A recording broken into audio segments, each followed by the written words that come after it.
Hi, everyone. I'm Sam Osterhout, the executive producer here at Lincoln Square, and I'm really excited for this interview. This has been on the books for a long time, I think, Jasper.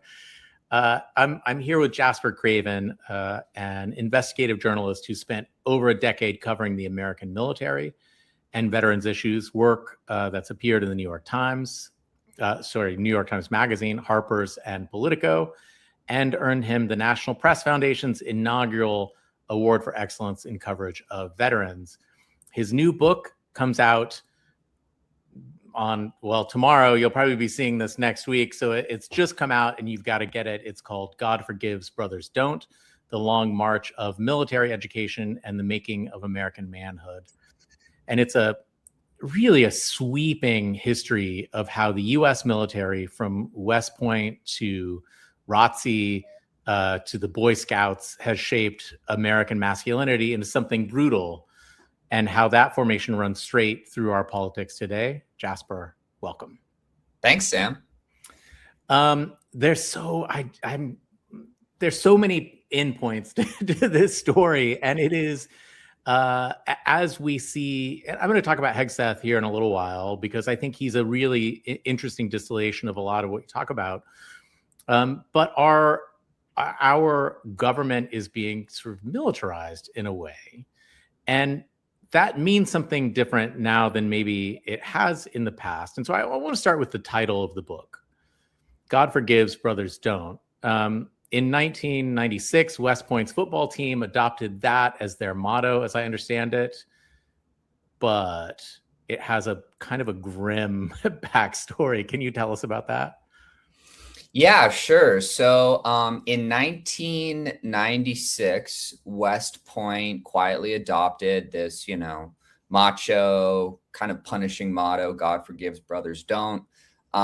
They were coming off 5 straight seasons with a losing record. There was a lot of pressure to turn the program around, and also a lot of sort of fragility on the team, and sort of worry that the sort of exemplar status that the players enjoyed on campus was in question. So they adopted this punishing motto and really sort of dug deep into sort of like the core precepts of military school life: discipline, sacrifice, strength, power, punishment. And they were able to build a pretty solid roster and had a few good seasons. God Forgives, Brothers Don't subsequently became a rallying cry at games. West Point printed it on merchandise. Players inscribed the phrase on class rings. Some even got tattoos that said God Forgives, Brothers Don't. And then in 2019, it emerged, or sort of it was discovered by an ESPN reporter, that this motto was originally the Omerta code for the Aryan Brotherhood of Texas, one of the most notorious and violent prison gangs in American history. So I think, the motto just by itself really helps encapsulate the dynamics that pervade military school life and that often sort of lead men in America, civilian and soldier alike, to sort of feel in a really precarious place, and sort of like feel intense sort of judgment and need to sort of meet a certain expectation. But then there's also this really interesting history, this tie between a prison gang and a military team, and what that signifies in terms of the similarities in those two cultures, but also really, the history in America of white supremacy that runs throughout American military life. Well, I'm wondering, does the Aryan Brotherhood read that phrase differently than the West Point football team? Is there a difference in how they sort of understand the context of that phrase?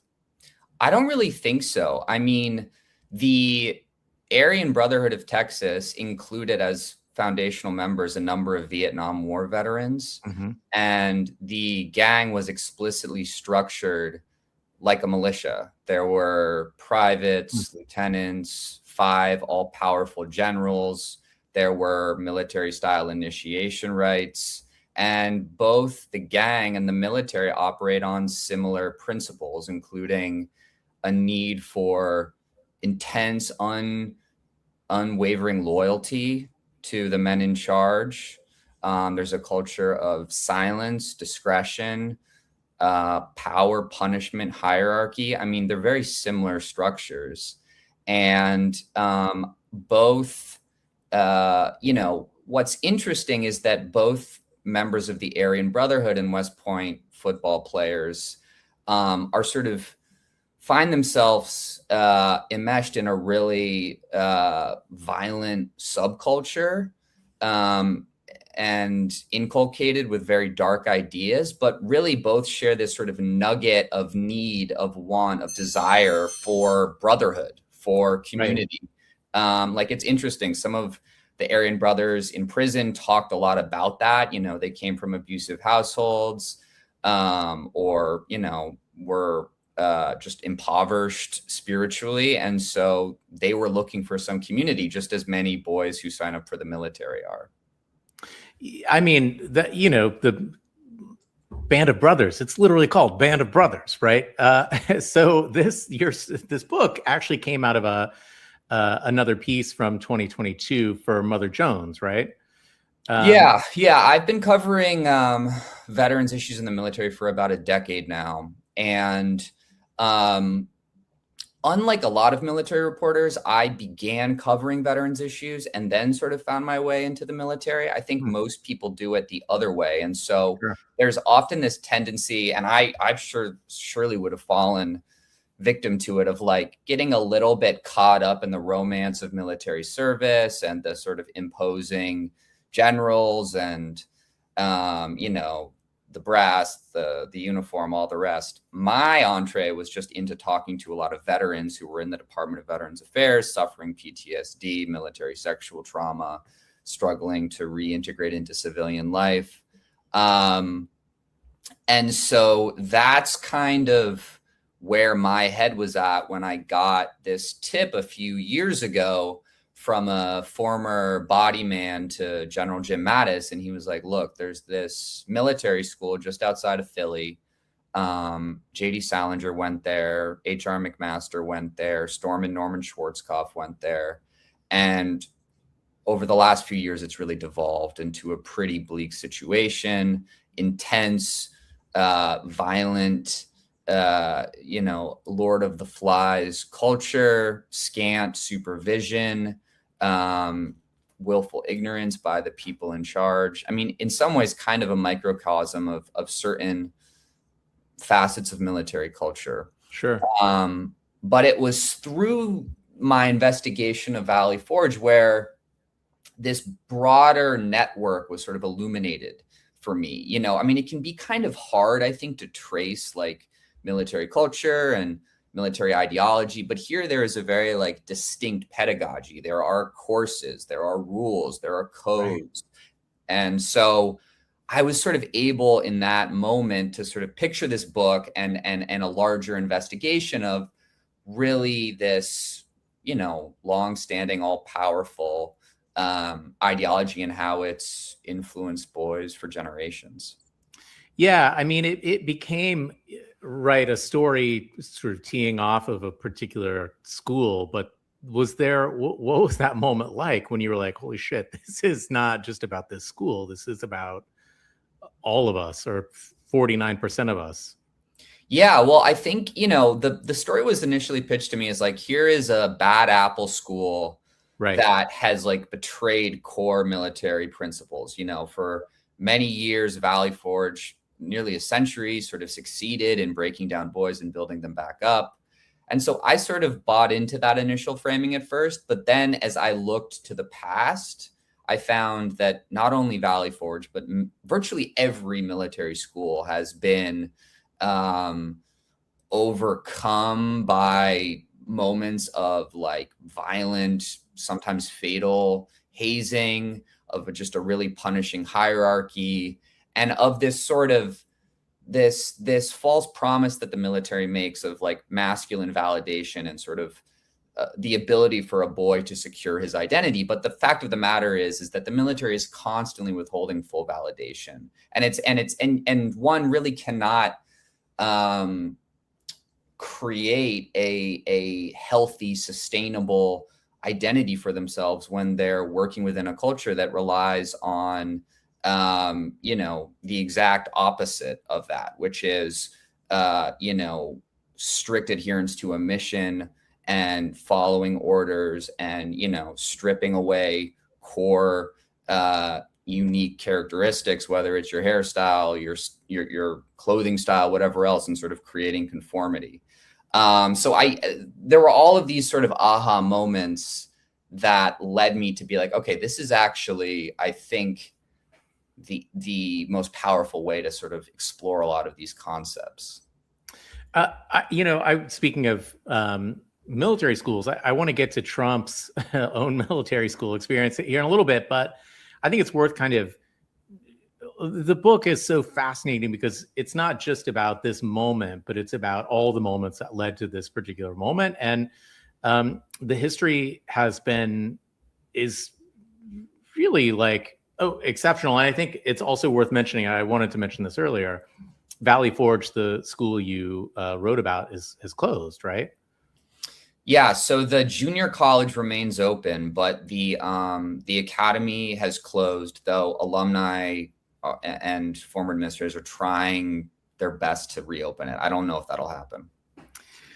So, you argue that American masculinity was forged, I mean, almost literally in the image of George Washington, in sort of centuries ago.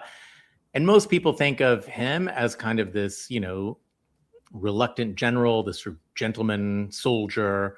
But you say something more complicated is going on here. And I'm wondering, what did Washington's specific brand of manhood plant in this culture? Yeah, Washington's an interesting figure and a very complicated one who has since been reduced down to, a series of stereotypes. One of the key things to know about Washington is that he was not particularly adept as a fighter. And, as many people know, the sort of Revolutionary Army was ad hoc and funky. I think an early member of the Continental Congress described the military as a receptacle for ragamuffins. There was just not a long history of rearing and soldiers and thinking about military science, whereas Europe, which had been sort of dominating the world and building empire, had these very well honed systems. Most famously, École Polytechnique, which schooled Napoleon Bonaparte, and the French then helped us really in a major way to sort of bring that expertise to the battlefield. But Washington was not particularly adept, and he also was not what we would think of as a sort of typical, military general or sort of like archetypal male. He had a belly and a indented chest. He had pockmarks on his face. He was not particularly strong, cunning. He was prone to bouts of emotion. I mean, he could be brutal, having become a slave owner very young. But there was sort of an interesting, nuanced masculinity to this guy. And again, people sort of believe that he, sort of refused the spotlight and was very careful in nourishing an image that never elevated him to, king status or whatever else. But there were all of these people around him cultivating a military myth, and Washington totally encouraged those efforts. He wrote about, hearing bullets whiz by him in battle and not being Right. phased. He, said he could hurl a silver dollar a mile long.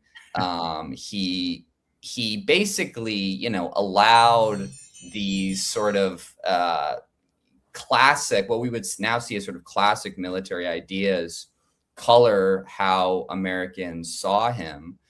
He had two military style funerals that were full of pomp and circumstance, and news of his death and of his life and of his exploits traveled across this new country. There were young boys who were obsessed with Washington and what he had done. And so, yes, I argue that really, there were sort of these founding fathers that we all think of. The majority of them were Revolutionary War veterans. And so, militarism, military service, and manhood become intrinsically connected from the moment this country is born. And he, like everyone listening to this, think about the picture of Washington that first comes to mind, right? It's patriarchal, right? He's the father, and then you start equating father with militarism, and he's not just Washington, he's General Washington. Like all of these things start going hand in hand. And I think when we conjure up other visions of masculinity in a maybe even positive light, we think of the Greatest Generation then. This sort of very brief window of relatively noble but short-lived male archetype, the Greatest Generation, the gentleman soldier. I want to talk about why that's not exactly right, but what made that window actually possible over the World Wars?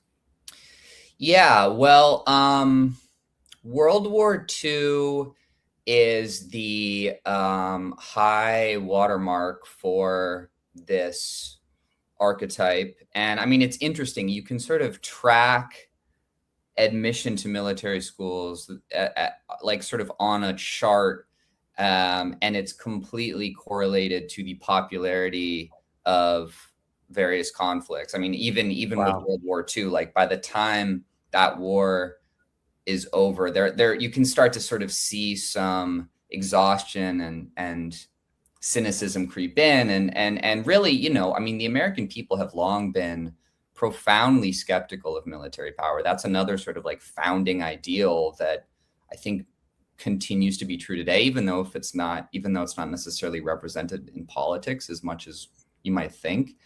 But yeah, the World War II generation is basically, there's a number of dynamics at play. Of course, there's the fact that there is a real moral weight to this work. Sure. And there is a real clear enemy in fascism and anti-Semitism. And also, I think it should be noted, like an interrelated effort in the months after the war to do away with this sort of conflict entirely, to create the United Nations, to promote diplomacy. There's like a universal understanding that Eisenhower, for one, speaks very eloquently about, ensuring that this never happens again. And so there's not the same sort of like military triumphalism, that this isn't about violence for violence sake. It's about duty or responsibility or a higher calling or these types of things. One of my favorite poets is this poet, William Stafford. And he was a conscientious objector to World War II, which is a wild thing. You never hear about that, but he was, put in a camp because you couldn't do that, and he was held for the duration of the war. And if he was ever given leave and allowed to go into town, he had to tread very lightly because people like him were being lynched. And there's a certain sort of feminism towards conscientious objection, right? It is sort of in our minds, our cultural minds, like the opposite of masculine, opting out of this duty, especially of such a glorious and righteous war like World War II. Right. I wonder how realistic was this, gentleman soldier? Was it ever a real thing, or was it just better PR? I mean, it's not, serving men have always been a little brutal. Like, that's by nature, it's violent. Totally. Yeah. I mean, I think that certainly many men who returned from that war were able to like genuinely justify what they'd been through and hold some real comfort that despite all they'd seen, there was some solid, true, righteous motivating force, that it could be justified in some way, which you haven't really seen since. But the fact of the matter is, yes, I mean, it was a brutal conflict. And part of our sort of enduring myths around the Greatest Generation stem from the fact that the military, the War Department, expertly propagandized around the, gentleman soldier. There were all of these movies being produced by Hollywood at the time that were elevating the status of the troop, that were often romanticizing military schools like West Point. And then, there's also just the fact that like the war was so traumatizing that many soldiers did not talk about it. Hence, we get the silent generation. And right. The book talks about J.D. Salinger as one of the first figures to sort of pierce that veil and bring just like this biting, acidic cynicism towards what conflict was. I mean, that he does not believe in any of these higher, beliefs around what military service is. He had a terribly traumatic time in Europe. He helped liberate concentration camps. I mean, the day that the war ended, he's in his bunk, I think in Germany, with a pistol in his hand, contemplating suicide. And so he authored a number of short stories, and then Catcher, which is basically a disguised war memoir, that really are just so angry about how this was sold to him, and then what it actually was. And so that, that sort of righteous anger begins with people like Salinger and then sort of continues through today. And he really, as I see it, helped. I mean, and conscientious objectors also were like very vocal about the war's atrocities and tragedies and civilian death count. Conscientious objectors play a huge role in the book and sort of offer at the end a path forward for a healthier form of masculinity. But yeah, I mean, there were a lot of forces that sort of papered over the darker elements of what World War II service was like. So, we get, and I want to get into the sort of current era but this stuff is so fascinating to me, the lead up of all of this. Your book is too good, is I guess what I'm saying. But we get into the Cold War, and a sort of insidiousness sort of enters the picture in the form of the Christian right, which became kind of increasingly invested in military schools as, upholding this patriarchal version of manhood. And I'm wondering, one, when did that fusion really lock in? Because now we see, I have conversations with people who come out of, the far Christian right all the time, talking about it as if their childhood was in a, military upbringing, when it was really just church camp. Yeah. What does the military get out of religion that it couldn't get from secular discipline alone? Yeah, it's a good question. I mean, from West Point's earliest days, its godfather, Sylvanus Thayer, recognized the power that religion could bring to motivating a military mission. He grew up in a Puritan household, came from a family deeply enmeshed in the Massachusetts Bay Colony. And so that informed not only Thayer's belief in harsh, punitive culture, but also that, a higher power could really animate human behavior. And so, there are some fire and brimstone chaplains at West Point in its early days.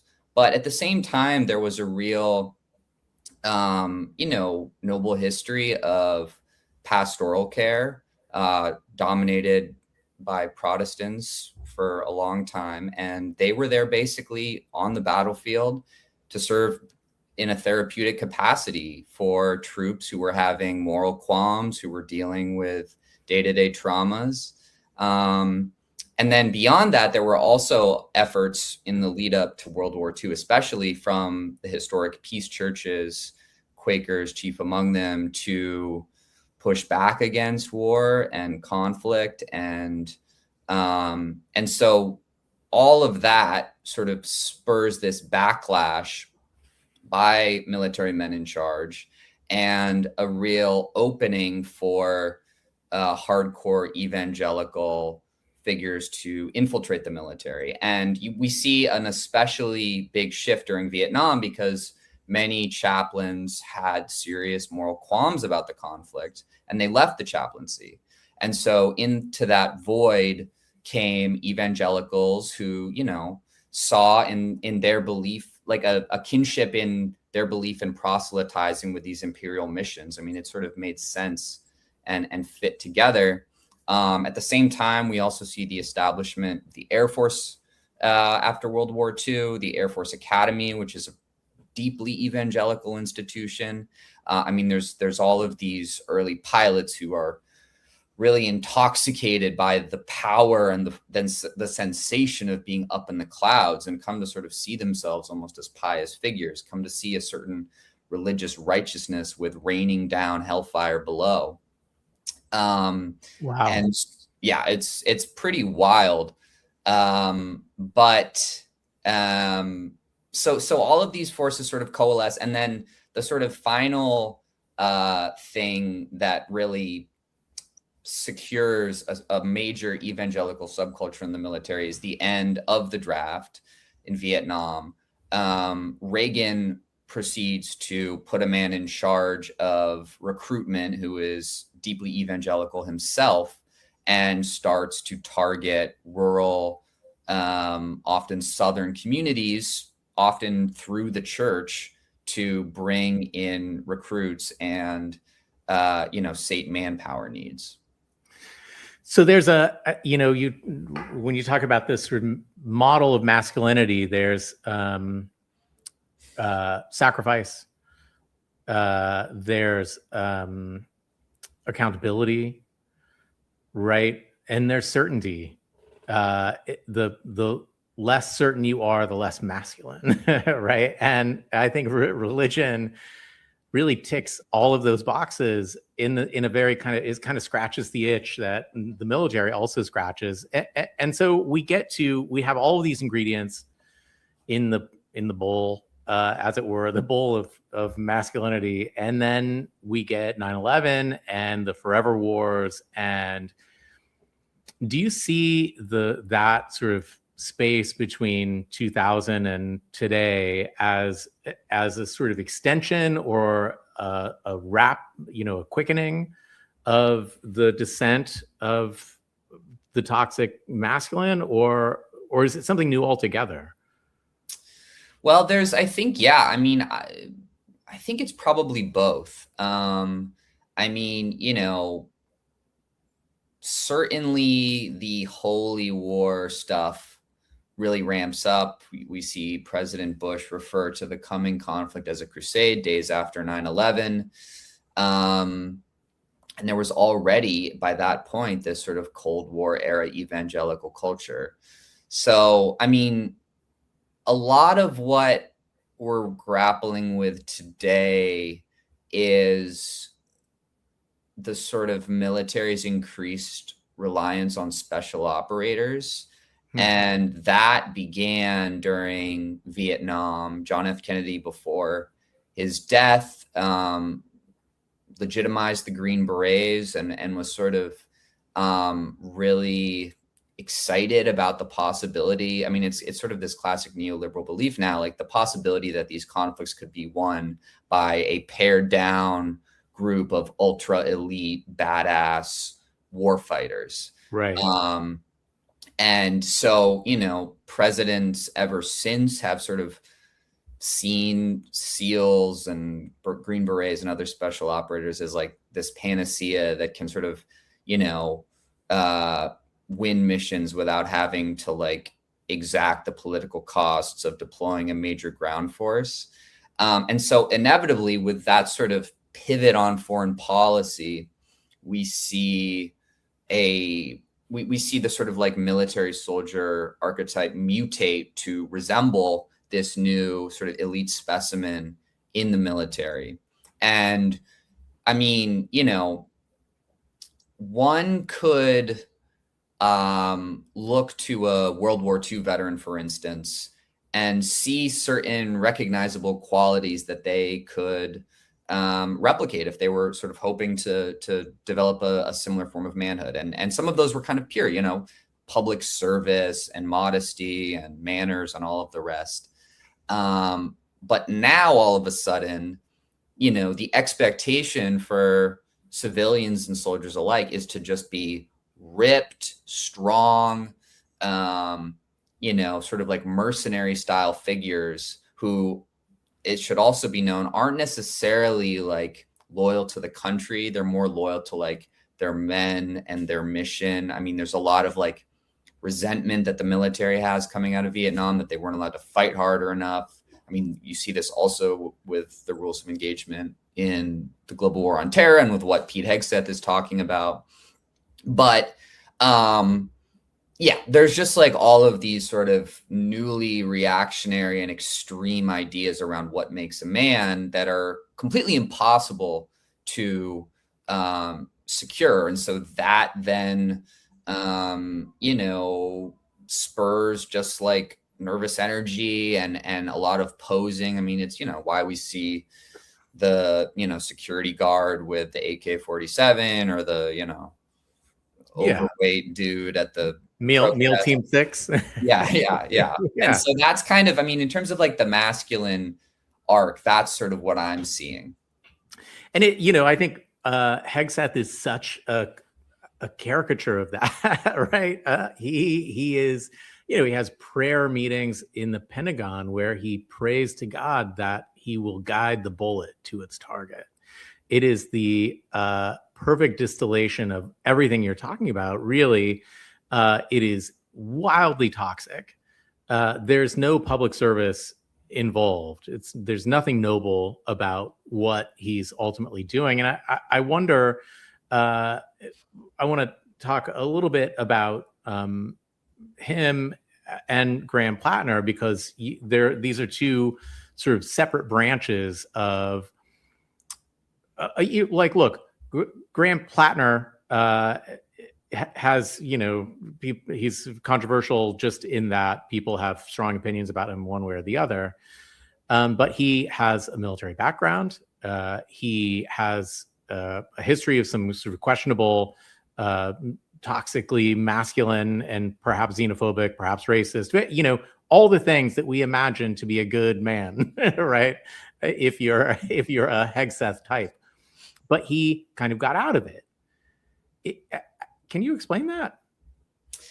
Yeah, well, I'm glad you brought up Graham Plattner, because I think he's a fascinating figure and a real departure from the typical service candidate that have sort of pervaded both parties for a long time. I mean, part of the deal with Hegseth is he is just so rageful that he ticked off all the boxes and, from that expected to be universally acclaimed as a hero, as an exemplar in his community. He, I believe, felt that this would pave the path for a political career, which he attempted in Minnesota, only to be dominated by Amy Klobuchar of all people. I mean, like, there's sort of these efforts to sort of, leverage that military status time and time again into power, and money. And I mean, Hegseth did a pretty good job for himself, obviously, but was also like grappling with the fact that the public was deeply divided over the wars that he fought. I mean, he spent years trying to justify these conflicts, floating the neocon, ideas around democracy in the Middle East before sort of landing on his more revanchist ideas that the war was lost because of basically DEI and that there were too many women and people of color in the ranks. And so he is just desperately clinging to this old idea that was formed in him as a child. He talks about this, of what his manhood looks like, what service would confer, and it just hasn't happened. And so now he's trying to wrench back these old ideas, trying to sort of bring us back to another time where he personally is at the pinnacle. Graham Plattner, by contrast, is someone who from an early age became really caught up in military history, really sort of romantically fantasized about military service. I mean, I just talked to his mom actually for an hour the other day, and she sort of walked me through all of this. There was also a general who lived in their town of Maine who sort of went to West Point and had a bunch of, old war stories. I mean, the sort of like foundation for Hegseth and Plattner is not all that different. And, though it seems that Plattner had a pure idea of like wanting to serve and sort of, be, and really what he got out of the military ultimately was brotherhood, which is probably like the most pure thing you can get out of service these days, is to, be able to like protect on an interpersonal level the men that you love. But at the same time, he was in the Marines, which was the last branch to segregate men and women in training. I mean, these guys pride themselves on being the like door kicking, ass kicking, everything kicking guys. And, just spending, I think, 4 deployments overseas, seeing guys die, like, I mean, an incredible amount of resentment and cynicism and darkness and anger and hate grows in Graham Plattner, just like it did in Pete Hegseth. But what Graham Plattner ultimately was able to do, which is very difficult, and it was facilitated, he's noted, by healthcare he got at the VA, by a pension he got at the VA that could stabilize his life, from real community, from an actual place that could support him when the military would not. He was able to pull himself out of those dark places. And I find his story very inspiring, and I find his growth genuine. And I also just feel like there's the people who are hypercritical of his past statements are clearly naive to what military training looks like. I mean, it's built on dehumanization, misogyny, racism often. And so it's no surprise that Plattner is harboring these views after, spending his youth and early adulthood in the Marines. Yeah, I mean, for tours, it's a lot to handle. And one point that we didn't get to, and I wanted to, but maybe you can talk just a little bit about it, is the VA itself, which has, it's another sort of controversial place. My father's a vet and relies on VA services, and I love it. It's great. Whenever he needs to move, he has to make sure that there's a VA close by. But people don't understand it as being a place where that will help you re-enter the world from this place of toxic deprogramming, right? Yeah. No, I mean, it is kind of this miraculous de-radicalization machine. There's been peer-reviewed articles about this. and it's needed now more than ever. I mean, military service is now the #1 predictor of violent extremism in America. And it makes sense, especially when you're coming home from a war in which you never felt closure really, or victory, these things that were promised to you. Like if you just have these instincts, these violent instincts, this aggressive posturing trained into you, and then you come back and feel like you haven't fully stretched those muscles, or you haven't sort of, satisfied what the military has initially put in front of you, you're going to, turn inward and become self-destructive, or you're going to sort of turn outward and be violent or destructive in your community. If you can get into the VA, however, you can often find an alternative path. I mean, the VA has pioneering housing programs, home loans, college education through the GI Bill, which is critical and was critical for Graham Plattner, opened up his world to the liberal arts, to civilian life. You get a pension based on your disability rating, you get free healthcare, socialized medicine. And, the VA, like any healthcare system, isn't perfect, but time and again, even now under grave attack from the Trump administration, the VA's metrics on wait times and quality metrics far outperform the private sector. So it's a crucial system, and one that has over time helped stabilize society and ensure that veterans can emerge back into civilian life and be productive, happy, healthy members of their communities. So do you think having, you're working on this book, you're diving into all of these issues, and you see that, folks like Trump and Hegseth and RFK Jr. they're really seem anti-VA. I mean, it seems like a plot to really crack it open. And whether it's, the impulse is to privatize or whatever it is, do you feel any more cynical about that move, knowing how healthy it can be for men and women coming back from war? Yeah, I mean, it sounds rote to castigate a politician for disingenuousness these days, but right. I mean, yeah, it is a profound betrayal to this country, to its future.